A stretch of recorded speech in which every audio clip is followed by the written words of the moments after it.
So guys, today we are going to weld the seat mount frame. Let's start.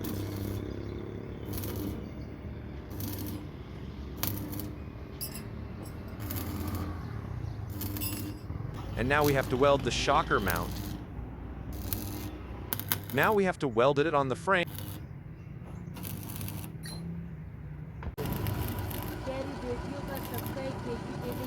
हम अभी नहीं है अभी।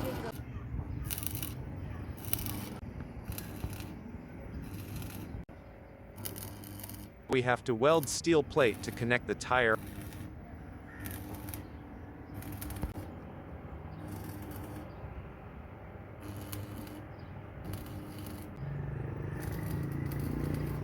All welding is complete.